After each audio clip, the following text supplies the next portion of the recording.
নমস্কার সবাইকে, competitive world Bankura চ্যানেলে সবাইকে স্বাগত। আজকে আমাদের ক্লাস নম্বর 10। চলুন তাহলে দেখে নিই কী কী প্রশ্ন আছে আমাদের কাছে। প্রথম প্রশ্ন, which was an ancient ocean that existed approximately 250 million years ago before the evolution of the Indian ocean. Bharat মহাসাগরের বিবর্তনের আগে প্রায় 250 থেকে 50 মিলিয়ন বছর আগে কোন প্রাচীন সমুদ্রের অস্তিত্ব ছিল? টেথিস সি, আয়োনিয়ান সি, নাকি এজিয়ান সি, নাকি আরাল সি? উত্তর কি? উত্তর হচ্ছে টেথিস সি। এবার এই যে টেথিস সি, এটা মোটামুটি এই যে 250 থেকে 250 মিলিয়ন ইয়ার্স বলছে, এটা কোন এরাকে বোঝাবে? না, এটা এরা হবে মেসোজোইক এরা। মেসোজোইক এরার সময় কিন্তু এটা এক্সিস্ট করতো। এবার যদি প্রশ্ন আসে যে এটা টেথিস সি বলতে আমরা টেথিস সি মানে কি, নিশ্চয়ই দুটো ল্যান্ডমাসের মধ্যে থাকবে। দুটো ল্যান্ডমাস কী কী? একটা তোমার হচ্ছে লরেশিয়া আর একটা হচ্ছে গন্ডোয়ানা। লরেশিয়া এবং গন্ডোয়ানা এই দুই বৃহৎ ল্যান্ডমাসের মাঝখানে অবস্থান করতে টেথিস সি। টেথিস সি বা এটাকে আমরা বলি টেথিস মহীখাত। মহীখাত কিন্তু অবস্থান করতো। এবার এই লরেশিয়া এবং গন্ডোয়ানা লাইন পরস্পরের থেকে কাছাকাছি আসার জন্য পরবর্তীকালে এইখানে হিমালয়ের সৃষ্টি হয়েছে। এবং যদি আমাদের মনে ভাবাবতী প্রশ্ন আছে তাহলে টেথিস মহীখাত কি পুরোটাই বিলুপ্ত হয়ে গেছে? না, এর অংশ আমরা এখনও দেখতে পাই কার মধ্যে? না, আমরা দেখতে পাই ভূমধ্যসাগরের মধ্যে। ভূমধ্যসাগরের মধ্যে আমরা দেখতে পাই একে ক্যাসপিয়ান হ্রদ বলে যেটা আছে, যেটা আমাদের পৃথিবীর বৃহত্তম হ্রদ, তার মধ্যেও কিন্তু আমরা এর অবশেষ দেখতে পাই। ক্যাসপিয়ান সি, এরাই কিন্তু টেথিস সাগরেরই কিন্তু অংশ। ঠিক আছে, এবারে চলে আসি পরবর্তী প্রশ্নে।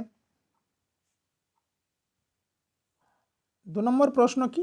না, who among the following authored the book Sarvajanik Satyadharma? নিচের মধ্যে কে সার্বজনীন সত্যধর্ম গ্রন্থটি রচনা করেছিলেন? জ্যোতিবা ফুলে, নাকি স্বামী বিবেকানন্দ, নাকি দেবেন্দ্রনাথ ঠাকুর, নাকি মহাত্মা গান্ধী? উত্তর আমার জ্যোতিবা ফুলে। এবার এই যে জ্যোতিবা ফুলে, তিনি কোন ধর্ম সংস্কারক আন্দোলনের সঙ্গে যুক্ত ছিলেন? না, উনি যুক্ত ছিলেন সত্যশোধক সমাজের সঙ্গে। সত্যশোধক সমাজের সাথে। এবং এটা উনি কত সালে প্রতিষ্ঠা করেন? না, 1873 সালে। চলো তাহলে দেখে নিই বাকি অপশানগুলো সম্পর্কে আমাদের কাছে কী কী তথ্য উপলব্ধ আছে। দেখো, প্রথম আছে জ্যোতিবা ফুলে। এনার লেখা কিছু কিছু বইয়ের নাম কি? গোলামগিরি, সত্য স্বরাজক ওষুধ, সার্বজনীন সত্যধর্ম। এবং যেটা বললাম তোমাকে যে সত্য সাধক সমাজ, এটা উনি প্রতিষ্ঠা করেন 1873-তে। এবার আছে স্বামী বিবেকানন্দ। স্বামী বিবেকানন্দ লেখা বইয়ের নাম রাজযোগ, কর্মযোগ, বর্তমান ভারত, প্রাচ্য, পাশ্চাত্য। প্রাচ্য লেখা, প্রাচ্য, পাশ্চাত্য, প্রাচ্য, পাশ্চাত্য, ঠিক। আর ইনার প্রতিষ্ঠা করা অর্গানাইজেশনের নাম কি? রামকৃষ্ণ মিশন। কত সালে প্রতিষ্ঠা করেন? 1897 সালে। এবার আসি দেবেন্দ্রনাথ ঠাকুর। এনার নোটেবল ওয়ার্ক কি? ইনি ব্রাহ্ম ধর্মের সঙ্গে যুক্ত ছিলেন এবং ইনি যে প্রতিষ্ঠানটা প্রতিষ্ঠা করেন সেটা হচ্ছে তত্ত্ববোধিনী সভা। কত সালে? না, 1839 সালে। এটা কিন্তু আমাদের ফেজ 13-এ পড়েছিল এই উত্তরটা, এই 1839 সালটা, যে তত্ত্ববোধিনী সভা কত সালে প্রতিষ্ঠা করা হয়। তাহলে 1839 সাল। এবং কে প্রতিষ্ঠা করেন? না, দেবেন্দ্রনাথ ঠাকুর। আর মহাত্মা গান্ধী, মহাত্মা গান্ধীর নোটেবল ওয়ার্কস কী? Hind Swaraj, the story of my experiment with truth. এবং ওনার প্রতিষ্ঠা করা অর্গানাইজেশনের নাম কি? সেটা হচ্ছে তোমার হরিজন সেবক সংঘ। এটা উনি কত সালে প্রতিষ্ঠা করেন? না, 1932 সালে। ঠিক আছে, তাহলে বোঝা গেল এগুলো সম্পর্কে। চলে আসে এবার পরবর্তী প্রশ্নে। Who is the female singer of the song London Thumakda from the film Queen? Queen চলচ্চিত্রের লন্ডন ঠুমকদা গানটির মহিলা কণ্ঠশিল্পী কে ছিলেন? লতা মঙ্গেশকর, নেহা কক্কর, আশা ভোঁসলে, নাকি অলকা ইয়াগনিক? উত্তর হচ্ছে নেহা কক্কর। এবার লতা মঙ্গেশকর, এনাকে কি বলা হয়? এনাকে বলা হয় স্বর কোকিলা। স্বর কোকিলা। ইনি কত খ্রিস্টাব্দে ভারতরত্ন পুরস্কার পান? না, 2001 সালে। ঠিক। এবারে চলে আসি পরবর্তী প্রশ্নে। According to the 74th Constitutional Amendment Act, which of the following institution is responsible for regular and fair election to the municipalities? 74তম সংবিধান সংশোধনী আইন অনুযায়ী কোন প্রতিষ্ঠানটি পৌরসভার নিয়মিত এবং সুষ্ঠু নির্বাচনের জন্য দায়ী? District election commission, state election commission, divisional election commission নাকি ইলেকশন কমিশন অফ ইন্ডিয়া? জেলা নির্বাচন কমিশন নাকি রাজ্য নির্বাচন কমিশন নাকি বিভাগীয় নির্বাচন কমিশন নাকি ভারতের নির্বাচন কমিশন? এটার উত্তর হচ্ছে স্টেট ইলেকশন কমিশন, রাজ্য নির্বাচন কমিশন। তাহলে এই যে আমাদের 74তম কনস্টিটিউশন অ্যামেন্ডমেন্ট অ্যাক্ট এ কি এনেছিল? এ তোমার এনেছিল urban local self government, urban, এটা নয়, 74th কনস্টিটিউশন অ্যামেন্ডমেন্ট অ্যাক্ট এ কি এনেছিল? আরবান লোকাল সেলফ গভর্নমেন্ট, ঠিক। এবং এই যে এর যে আরবান লোকাল সেলফ গভর্নমেন্টের যেটা তোমার হচ্ছে ইলেকশনের আর্টিকেল কত না 243 ZA। এই আর্টিকেল আন্ডারে কিন্তু আমাদের 74th কনস্টিটিউশন অ্যামেন্ডমেন্ট অ্যাক্টের আন্ডারে ইলেকশনগুলো সংগঠিত হয়, ঠিক আছে। দেখি এর সম্বন্ধে আরও কিছু এক্সট্রা ইনফরমেশন আছে কিনা আমাদের কাছে। দেখো এখানে যেটা আমি লিখে রেখেছি যে ইলেকশন কমিশন অফ ইন্ডিয়া এ কার কার ভোটের জন্য দায়ী না? এ প্রেসিডেন্টের ভোট করায়, এ ভাইস প্রেসিডেন্টের ভোট করায়, এই পার্লামেন্টের সদস্যদের ভোট করায় এবং স্টেট অ্যাসেম্বলি, সেটা তোমার হচ্ছে বিধানসভা এবং বিধান পরিষদের কিন্তু এ ভোট করায়। এবং এটা কততম আর্টিকেলে মেনশন করা আছে? আর্টিকেল 324। আর স্টেট ইলেকশন কমিশন এ কি ভোট করায় না? এ পঞ্চায়েতের ভোট করায় এবং এ আরবান লোকাল বডিজের ভোট করায়। কততম আর্টিকেল না? পঞ্চায়েতের ভোটটা আছে 243 এটা হচ্ছে পঞ্চায়েত, আর 243 ZA এটা হচ্ছে তোমার মিউনিসিপ্যালিটি, ঠিক আছে। এবার চলে আসি পরবর্তী প্রশ্নে। In which year did Indian dancer Sonal Mansingh receive Padma Vibhushan, India's second highest civilian award? ভারতীয় নৃত্যশিল্পী সোনাল মানসিং কোন সালে ভারতের দ্বিতীয় সর্বোচ্চ বেসামরিক সম্মান পদ্মবিভূষণ লাভ করেছিলেন? 2003, 2016, 1996 নাকি 2000? উত্তর আমার 2003 সালে। এবার এই যে সোনাল মানসিং ইনি কিসের সঙ্গে জড়িত? ইনি হচ্ছেন তোমার ভারতনাট্যম ও আমাদের Odissi,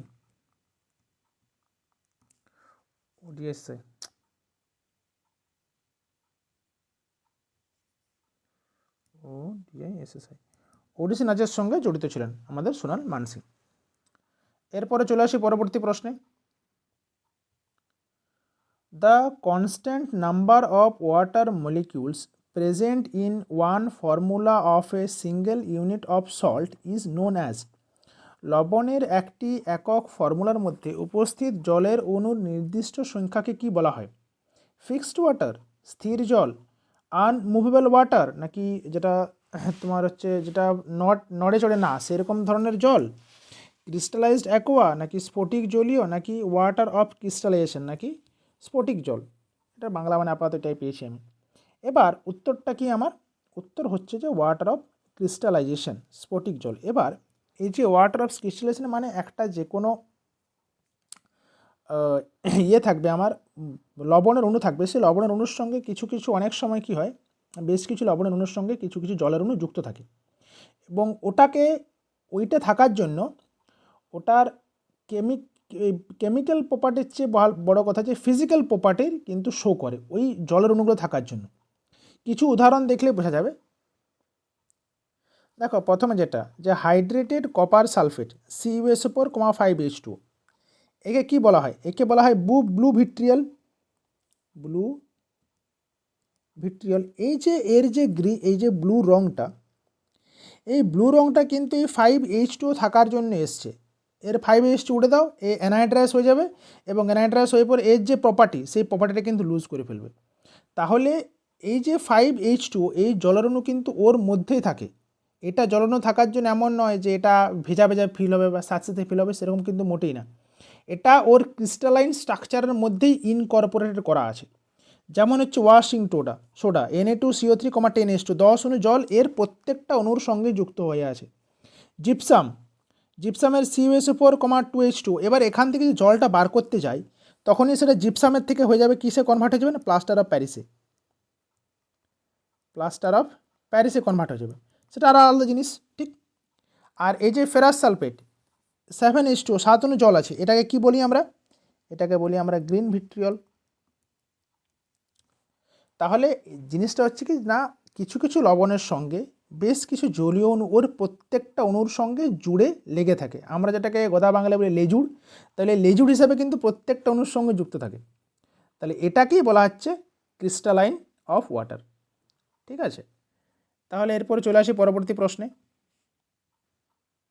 in what reference was growth the goal of all 5-year plans?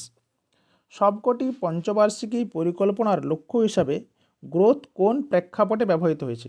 Growth of countries capacity to produce goods and services, পণ্য ও পরিষেবা উৎপাদনের ক্ষেত্রে দেশের সক্ষমতার বৃদ্ধি, growth of foreign investment in the country, দেশে বৈদেশিক বিনিয়োগের বৃদ্ধি, growth in import of goods and services in the country, দেশে পণ্য ও পরিষেবার আমদানির বৃদ্ধি, গ্রোথ অফ পপুলেশন, জনসংখ্যার বৃদ্ধি। উত্তর হচ্ছে যে পণ্য ও পরিষেবার উৎপাদনের ক্ষেত্রে দেশের সক্ষমতার বৃদ্ধি। এই যে গ্রোথ বলতে আমরা যেটা বোঝাই যে আমাদের সার্বিক উন্নতি, দেশের মধ্যে যদি আমরা সার্বিক উন্নতি দেখতে পাই সেটাকে আমরা তখনই সেটা হচ্ছে তোমার বলবো যে অ্যাকচুয়াল গ্রোথ, এবং ওটাই হচ্ছে তোমার এই যে 5-year প্ল্যান্স যেগুলো আছে তার মেন মোটো ছিল যে ধীরে ধীরে আমরা আমাদের লো ইনকাম ইকোনমি থেকে আমরা ইনকাম বাড়াবো এবং তার সাথে সাথে আমাদের যেটা স্ট্যান্ডার্ড অফ লিভিং সেটাও কিন্তু বাড়ানোর চেষ্টা করব। এর জন্য বিভিন্ন আমরা পলিসি নিয়ে আসি, যখন সেই সময় অনুযায়ী যেরকমভাবে প্রয়োজন মনে হয়েছিল সেই সময়কার আমাদের দেশের যারা ল মেকার ছিলেন তাদের, সেই অনুযায়ী আমরা বিভিন্ন প্ল্যান পেয়েছি, ঠিক আছে। তাহলে এরপরে চলে আসি পরবর্তী প্রশ্নে। The new year as per Assamese calendar coincides with the beginning of the harvest season which is known as dash Bihu. অসমীয় ক্যালেন্ডার অনুযায়ী নববর্ষে ফসল কাটার মরশুমের শুরুর সাথে মিলে যায়, যা ড্যাশ বিহু নামেও পরিচিত। বহাগ বিহু নাকি চৈত্র বিহু নাকি কাটি বিহু নাকি মাঘ বিহু? উত্তর হচ্ছে বহাগ বিহু। এই যে বহাগ বিহু এটা কিন্তু আমাদের যে সময়টা পালিত হয় তার সাথে সাথে আমাদের কিন্তু তামিলনাড়ুতে পুথান্ডু এবং পাঞ্জাবে বৈশাখী উৎসব পালিত করা হয়। পুথান্ডু ইন তামিলনাড়ু আর বৈশাখী ইন পাঞ্জাব। এটা তোমার হচ্ছে ফসল কাটার মরশুম, নতুন মরশুম। তাহলে চলো দেখে নিই বিহু সম্পর্কে কিছু তথ্য। প্রথম হচ্ছে বহাগ বিহু, এটাকে আর একটা নাম রঙ্গালী বিহু নামেও কিন্তু পরিচিত, এবং এটা কখন হয়? এপ্রিল মাসে। এটাই হচ্ছে তোমার আসামিজ নিউ ইয়ার এবং সোয়িং ফেস্টিভ্যাল। কাটি বিহুর অপর নাম কঙ্গালী বিহু, এটা কখন হয়? এটা তোমার হচ্ছে অক্টোবর মাসে হয়। এটা কখন হয় না, যখন হচ্ছে তোমার ক্রপ যখন ঘরে আসবে না, যখন ক্রপটা যখন মাঠে আসে সেই সময় যাতে ক্রপ থাকে, মানে ক্রপগুলো যেন ভালো থাকে এবং ভালো ফসল উৎপাদন হয়, সেই জন্য একটা গডের কাছে ভগবানের কাছে প্রে করা হয় এই সময়। আর মাঘ বিহু বা এটার নাম হচ্ছে ভোগালী বিহু, এটা কখন পালন করা হয়? জানুয়ারি। এটা তোমার হচ্ছে পোস্ট হারভেস্ট ফেস্টিভ্যাল অ্যান্ড ফিস্টিং, ঠিক আছে। মানে যে সময়টা আমাদের বাংলাতে বা উত্তর ভারতে যে সময়টা মকর সংক্রান্তি পালিত হয় সেই সময়ের কাছাকাছি কিন্তু মাঘ বিহুটাও পালিত হয়। কার সঙ্গে সম্পর্কিত? না, মকর সংক্রান্তির সাথে, ঠিক আছে। তাহলে চলে আসে এবার পরবর্তী প্রশ্নে। Magnesium hydroxide is common ingredient of antacid and laxative, popularly known as. Magnesium hydroxide হলো অ্যান্টাসিড এবং ল্যাক্সেটিভের একটি সাধারণ উপাদান যা জনপ্রিয়ভাবে কী নামে পরিচিত? ফিউজড ম্যাগনেসিয়া নাকি মিল্ক অফ ম্যাগনেসিয়া নাকি ম্যাগনেসিয়া অ্যালবা নাকি কস্টিক ক্যালসাইন্ড ম্যাগনেসিয়া? উত্তর হচ্ছে মিল্ক অফ ম্যাগনেসিয়া। এই যে আমাদের ম্যাগনেসিয়াম হাইড্রোক্সাইড বলছি, এটা কোনটা না, এটা তোমার হচ্ছে MgOH এর হোল 2। আমাদের কি হয়, এটা অ্যান্টাসিড বলছি, তার মানে আমাদের পেটের মধ্যে যে গ্যাস তৈরি হয় বা HCl এর যখন বাড়বাড়ান্ত বেশি হয়ে যায়, তখন আমরা HCl এর বাড়বাড়ান্তকে প্রশমিত করার জন্য আমরা MgOH এর হোল 2 এটা ব্যবহার করে থাকি। তাহলে এ যখন HCl এর সঙ্গে যুক্ত হবে তখন সে কি উৎপন্ন করবে না, তখন উৎপন্ন করবে ম্যাগনেসিয়াম ক্লোরাইড, তখন সে উৎপন্ন করবে ম্যাগনেসিয়াম ক্লোরাইড অ্যান্ড 2H2। তাহলে দেখো এই যে HCl এর অতিরিক্ত বাড়াবাড়ি, সে কী করলো, সেটাকে লবণ এবং জলে রূপান্তরিত করে দিল। তাহলে যখনই HCl এর বাড়াবাড়ি কমে গেল তখনই আমাদের অ্যাসিডিটি কমে গেল। ঠিক আছে, তাহলে এইভাবে কি করে না ম্যাগনেসিয়াম হাইড্রোক্সাইড অ্যাসিডিটিকে কমায়। চলে আসি এরপর পরবর্তী প্রশ্নে। Which article of the Indian constitution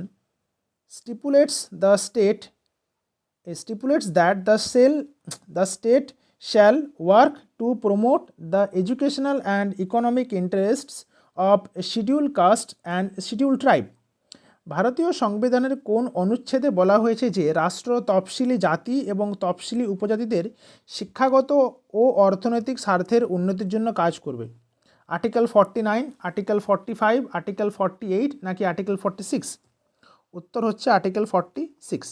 article 46-এই বলা হয়েছে যে রাষ্ট্র তফসিলি জাতি এবং তফসিলি উপজাতির শিক্ষাগত এবং অর্থনৈতিক স্বাস্থ্যের উন্নতির জন্য কাজ করবে। তাহলে চলো আমরা দেখে নিই বাকি অপশানগুলো, আর্টিকেলগুলো কী কী আছে। প্রথমে আর্টিকেল 45, এটা কি রিলেটেড না, এটা তোমার হচ্ছে early childhood care and education to children below age of 6 year. 6 বছরের যে ছোট যে সমস্ত শিশু আছে, ভুল লিখে ফেলছি, 6 বছরের চেয়ে শিশু যেসব 6 বছরের চেয়ে যেসব শিশু আছে তাদের হচ্ছে আর্লি চাইল্ডহুড কেয়ার এবং এডুকেশন, এটা কত নম্বর আর্টিকেলের আন্ডারে আছে? আর্টিকেল 45। আর্টিকেল 46-এ কী আছে না, promotion of educational and economic interest of SC ST এবং আদার উইকার সেকশনস। আর্টিকেল 48-এ কী বলছে যে অর্গানাইজেশন অফ এগ্রিকালচার এবং অ্যানিম্যাল হাজবেন্ডারি, এবং এখানে কী হবে যে স্লটার অফ কাউ অ্যান্ড কাবসকে হত্যার বিরুদ্ধে কথা বলা হয়েছে। Article 49, protection of monuments, places and objects of national importance. আমাদের যেটা জাতীয় যে কোনো প্লেস হোক, যে কোনো স্থাপত্য শিল্প হোক, প্রত্যেকটার যে প্রোটেকশন সেটা কিন্তু আর্টিকেল 49-এর আওতাতেই বলা আছে। ঠিক আছে, আচ্ছা তাহলে এই যে ডিপিএসপির কথা বলছি, ডিপিএসপিটা আমরা কোথা থেকে এসছে সবাই জানি, তাও একবার জেনে নেওয়া। ডিপিএসপি এটা নেওয়া হয়েছে আয়ারল্যান্ড থেকে।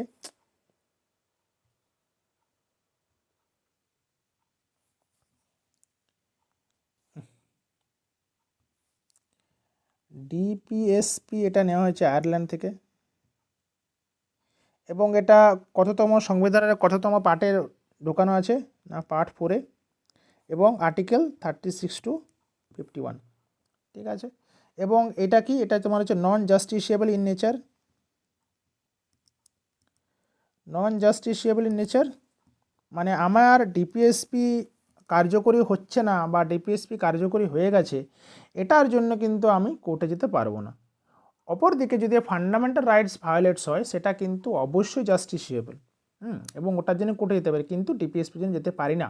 এটা কিন্তু স্টেটের উপর বাউন্ড নয়, এটা বলা আছে যে স্টেট যখন আমাদের ভারতবর্ষের কাছে পয়সা আসবে, টাকা আসবে, তখন আমরা কিন্তু স্টেট এই কাজগুলো করতে চাইলে করতে পারে, এবং ওদের যে আমাদের যে স্টেটের বা কান্ট্রি এর যে ওয়েলফেয়ার স্কিমগুলো চলবে, সেই ওয়েলফেয়ার স্কিমগুলো কিন্তু আমাদের ডিপিএসপির কথা মাথায় রেখে কিন্তু চালানো হবে।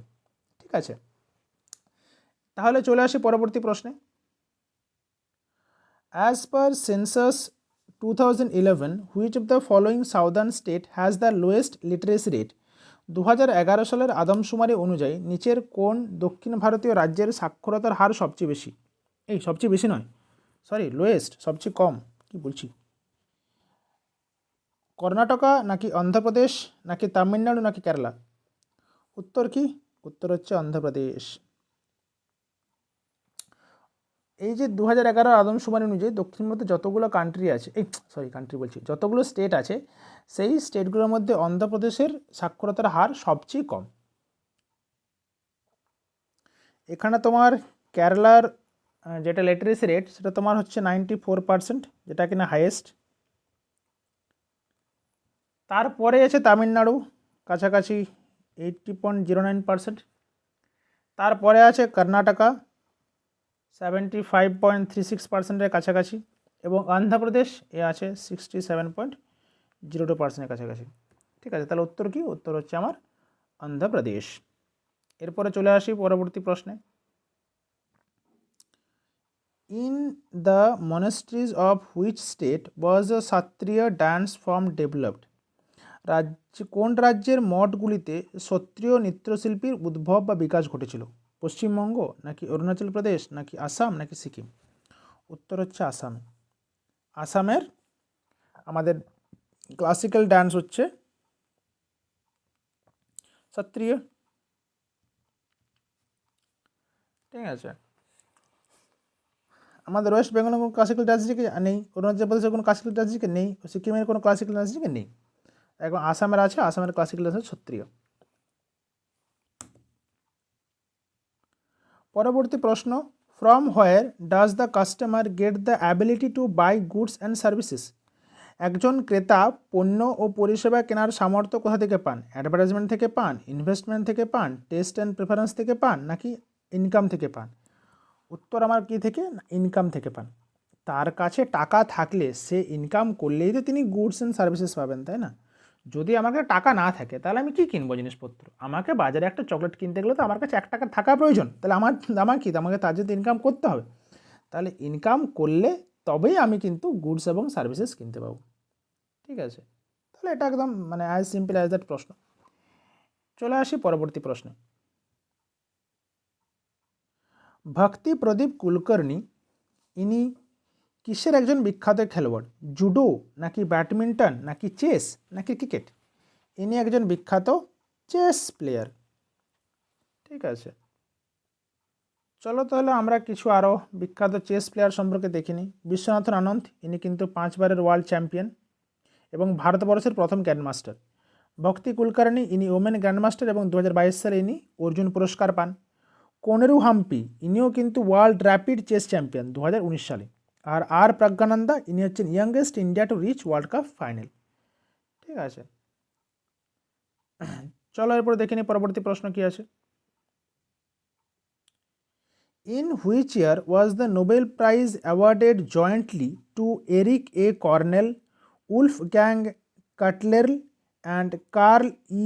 Wieman for the achievement of Bose-Einstein condensation in dilute gas of alkali atom? ক্ষারীয় পরমাণুর লঘু গ্যাসে বোস আইনস্টাইন ঘনীভবন অর্জনের জন্য কোন সালে এরিক এ কর্নেল, উলফগ্যাং ক্যাটারলে এবং কার্ল ই ওয়াইম্যানকে যৌথভাবে নোবেল পুরস্কার প্রদান করা হয়? উত্তর কি হবে? না, উত্তর হচ্ছে 2001 সালে। এবার এই যে বোস আইনস্টাইন কন্ডেনসেট বা বোস আইনস্টাইন ঘনীভবনের কথা বলছি, এটা কিন্তু আমাদের বোস আইনস্টাইন কন্ডেনসেস, এটা কিন্তু কি বলা হয়? এটা হচ্ছে 5th স্টেট অফ ম্যাটার। ঠিক কিনা? আমরা কী জানি? আমরা প্রধানত কী জানি? আমরা জানি প্রধানত আমাদের যে ম্যাটারের ফর্ম কী, সেটা হচ্ছে সলিড, লিকুইড এবং গ্যাস। না, এর পাশাপাশিও আরও দুটো কিন্তু ম্যাটারের স্টেট পাওয়া যায়। একটা হচ্ছে প্লাজমা, আর একটা তোমার হচ্ছে বোস আইনস্টাইন কন্ডেনসেট। এবার এই যে প্লাজমা, এটা কখন হয়? এটা পাওয়া যায় প্রচণ্ড হাই হিট আর ভেরি লো প্রেসারে যখন আমাদের গ্যাস থাকে, তখন কী হয়? এর মধ্যে ইলেকট্রন প্রচুর নির্গত হয় এবং একটা বিশেষ ধরনের স্টেট তৈরি করে, যেটাকে আমরা বলছি প্লাজমা। আর বোস আইনস্টাইন কন্ডেনসেট কখন তৈরি হয়? যখন আমরা এটাকে টেম্পারেচারটাকে অলমোস্ট টেন্স টু দ্য -193 বিন্দুর কাছাকাছি, যেটাকে আমরা পরম শূন্য তাপমাত্রা বলছি, পরম শূন্য তাপমাত্রার কাছাকাছি নিয়ে আসবো, তখন কিন্তু আমরা পাই বিসি স্টেটটাকে। ঠিক আছে, তাহলে জিনিসটা বোঝা গেল। তাহলে উত্তর কি? উত্তর হচ্ছে আমাদের 2001 সালে। এবার চলে আসি পরবর্তী প্রশ্নে। In 2016 Pandit Birju Maharaj won the Filmfare award for the best choreography for which film? 2016 সালে পণ্ডিত বিরজু মহারাজ কোন চলচ্চিত্রের জন্য শ্রেষ্ঠ কোরিওগ্রাফির ফিল্মফেয়ার পুরস্কার জিতেছিলেন? দেবদাস, বাজিরাও মস্তানি, যোধা আকবর নাকি মোহেনজোদাড়ো? উত্তর হচ্ছে বাজিরাও মস্তানি। বাজিরাও মস্তানির মোহে রং দো লাল, মোহে রং দো লাল এই গানটি কিন্তু আমাদের এই পণ্ডিত বিরজু মহারাজ কোরিওগ্রাফি করেছিলেন। ঠিক আছে, চলে আসি এরপর পরবর্তী প্রশ্নে। Who among the following personalities introduced the Sattriya dance in Assam? নিচের ব্যক্তিদের মধ্যে কে অসমে সত্রিয় নৃত্যের প্রবর্তন করেছিলেন? রামানুচার্য নাকি স্বামীনারায়ণ নাকি শ্রীমন্ত শঙ্করদেব নাকি তুকারাম? উত্তর হচ্ছে শ্রীমন্ত শঙ্করদেব। ইনি কি করেন? ইনি সত্রিয় যে নাচটা সেটাকে পুনরুদ্ধার করেন এবং ভারতে ইন্ট্রোডিউস করেন। তাহলে এবার এই যে সত্রিয় ডান্স, এটা কিন্তু আমাদের সঙ্গীত নাটক একাডেমির দ্বারা রিকগনাইজড সবচেয়ে নবীন হচ্ছে ক্লাসিক্যাল ডান্স। একে কত সালে Sangeet Natak Akademi recognised as a classical dance? সেটা হচ্ছে 2000 সালে। 2000 সালে কিন্তু সঙ্গীত নাটক একাডেমি একে রিকগনাইজড করে। ঠিক আছে, এরপরে চলে আসে পরবর্তী প্রশ্নে। As per National Multidimensional Poverty Index, a Progress Review 2023, how many indicators were included while calculating multidimensional poverty in India? National multidimensional poverty index এর প্রোগ্রেস রিভিউ 2023 অনুযায়ী ভারতে বহুমাত্রিক দরিদ্র গণনার সময় কতগুলি সূচক অন্তর্ভুক্ত করা হয়েছিল? 14টা নাকি 8টা নাকি 10টা নাকি 12টা? উত্তর হচ্ছে 12টা। চলো তাহলে দেখে নিই মাল্টি ডাইমেনশনাল পভার্টি ইন্ডেক্স সম্পর্কে সাধারণ কিছু তথ্য। এই যে মাল্টি ডাইমেনশনাল পভার্টি ইন্ডেক্স, এটা এক সেকেন্ড, এই যে আমরা বলছি মাল্টি ডাইমেনশনাল পভার্টি ইন্ডেক্স, এটা কে রিলিজ করে? না নীতি আয়োগ রিলিজ করে।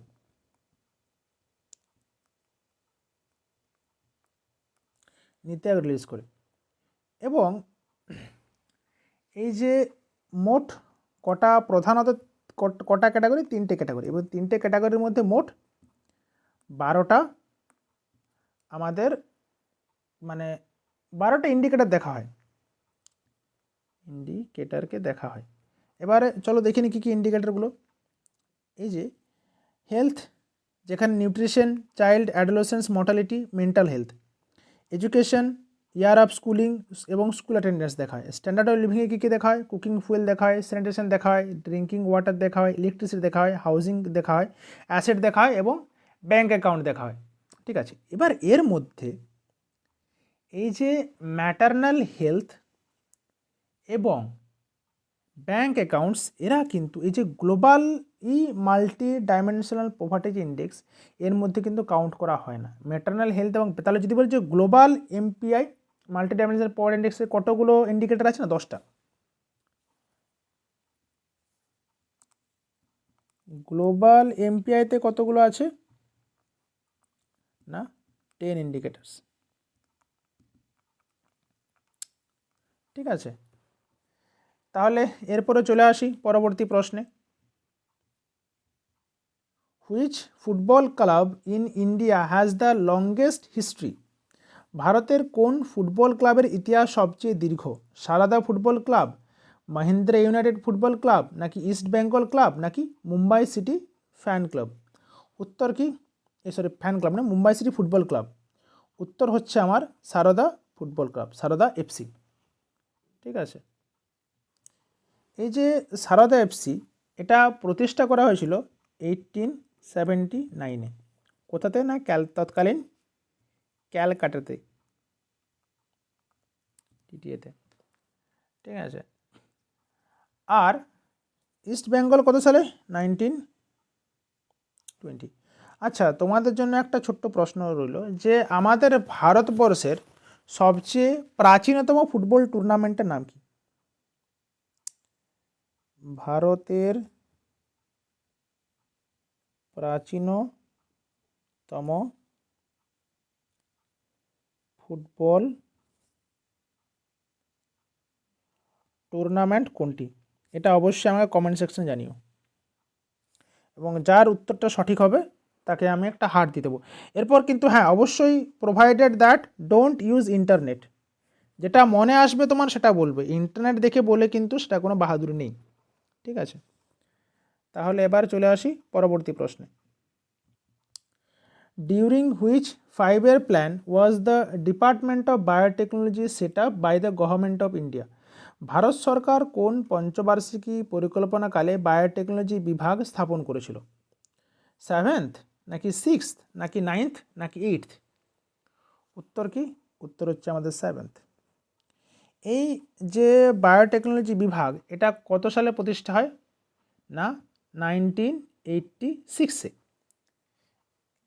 ঠিক আছে। আর আমাদের 7th 5-year যে প্ল্যানিং এর টেনিওর কত থেকে কত? না 1885 থেকে 1890 পর্যন্ত। এই 1885 কেন বলছি, 1985 থেকে 1990। আমি পাগল হয়ে গেছি, 100 বছর পিছিয়ে যাচ্ছি বারবার। দাঁড়াও 1 সেকেন্ড। 1985 থেকে 1990,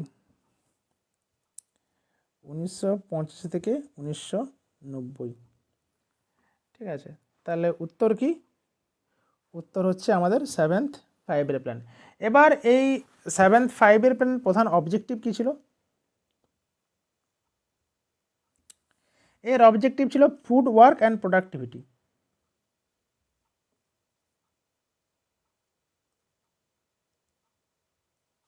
ফুড ওয়ার্ক অ্যান্ড প্রোডাক্টিভিটি। এরপরে চলে আসি পরবর্তী প্রশ্নে। The Zanskar and the Nubra are the tributaries of which river?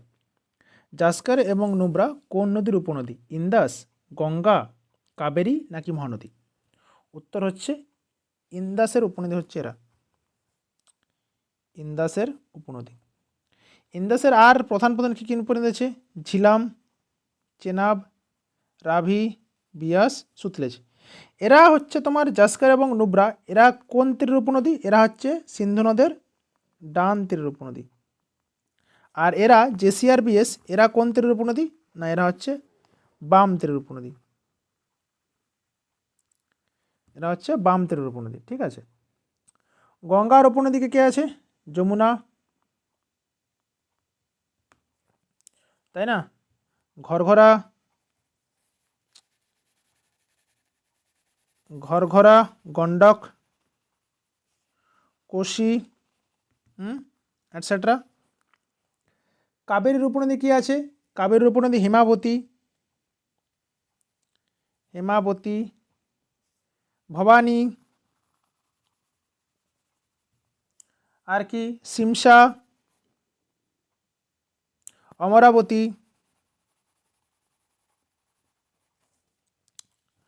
মহানদীর উপনদী কী আছে? হাসদেও, ওব, ঠিক আছে। হাসদেও আছে, ওব না ওং, সরি ভুল বলা গেল একটু। হাসদেও আছে, ওং আছে,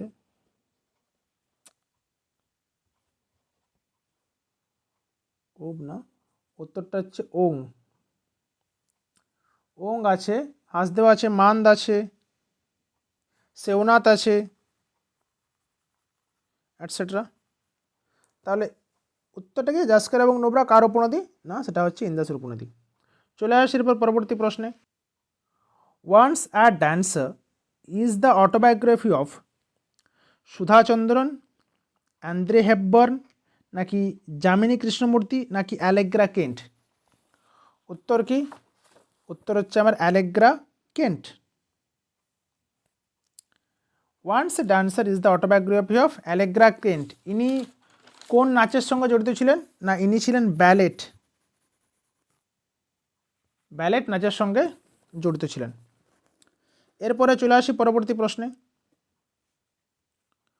which chronicler of medieval age recognised that Razia was more able and qualified than all her brothers? মধ্যযুগের কোন ইতিহাসকার স্বীকার করেছিলেন যে রিজিয়া তার সমস্ত ভাইদের তুলনায় অধিকতর সক্ষম এবং যোগ্য ছিলেন? তাজউদ্দিন নাকি মিনাজ উস সিরাজ নাকি মোহাম্মদ জুনাইদি নাকি কাখরুল মুলক ইসামি? ফখরুল ইসলামী। উত্তর হচ্ছে যে মিনহাজ ইস সিরাজ। ইনি সুলতানি যুগের একজন অন্যতম প্রধানত তোমার চিতিবৃত্তকার। মিনহাজ সিরাজ ইনি কি লিখেছিলেন? ইনি লিখেছিলেন তাবাকাত ই নাসিরি। আর ইসামি ইনি কি লিখেছিলেন? যে ফতেহ উল সালতিয়ান। ঠিক আছে, এরপরে চলে আসি পরবর্তী প্রশ্নে। In which of the following state is Aoleang Monyu celebrated, which is an ancient spring festival celebrated by all Konyaks in the month of April. নিচের কোন রাজ্যে আওয়ালাং মনিউ পালিত হয়, যা এপ্রিল মাসের সমস্ত কোনাক উপজাতির দ্বারা উদযাপিত একটি প্রাচীন বসন্ত উৎসব? তেলেঙ্গানাতে, নাকি বিহারে, নাকি উড়িষ্যাতে, নাকি নাগাল্যান্ডে? উত্তর হচ্ছে কি? উত্তর হচ্ছে নাগাল্যান্ডে। আচ্ছা, তাহলে তোমাদের জন্য একটা ছোট্ট প্রশ্ন, যে এই যে হর্নবিল ফেস্টিভ্যাল এটা কোন রাজ্যে দেখতে পাওয়া যায়? উত্তর কিন্তু আমার চাই কমেন্টে। ঠিক আছে, চলে আসি এরপর পরবর্তী প্রশ্নে। Which article of the Indian constitution has provisions for the appointment of high court জাজেস? ভারতীয় সংবিধানের কোন অনুচ্ছেদে হাইকোর্টের বিচারক নিয়োগের বিধান রয়েছে? আর্টিকেল 217, আর্টিকেল 119, আর্টিকেল 252, না আর্টিকেল 202? উত্তর কি? উত্তর হচ্ছে আর্টিকেল 217। আর্টিকেল 217 হাইকোর্টের বিচারক নিয়োগের বিধান রয়েছে। ঠিক আছে, দেখো এখানে উত্তর এবং অপশানের সমস্ত আর্টিকেল দেওয়া আছে। 217 appointment and condition of the office of জাজ অফ হাইকোর্ট। আর্টিকেল 119 কী আছে? Regulation by law of procedure in parliament in relation to financial businesses. Article 252 কী আছে? Power of parliament to legislate for 2 or more state by consent. আর article 202 কী আছে? Annual financial statement বা state budget সম্পর্কে বলা আছে। ঠিক আছে, তাহলে এই গেল আজকের 25টা প্রশ্ন। আশা করি তোমাদের আজকের এই প্রশ্নোত্তর পর্বটা খুব ভালো লেগেছে। সবার যদি ভালো লেগে থাকে তাহলে অবশ্যই আমার ভিডিওটাকে লাইক করো, আমার চ্যানেলটাকে সাবস্ক্রাইব করো, আর অবশ্যই তোমাদের বন্ধুদের সাথে শেয়ার করবে। ঠিক আছে, তাহলে দেখা হচ্ছে পরবর্তী ক্লাসে। আমাদের লেকচার নম্বর 11 নিয়ে আসবো পরবর্তী ক্লাসে। ততদিন জন্য সবাই ভালো থাকো, সুস্থ থাকো। চলো, টাটা, বাই বাই, সায়োনারা।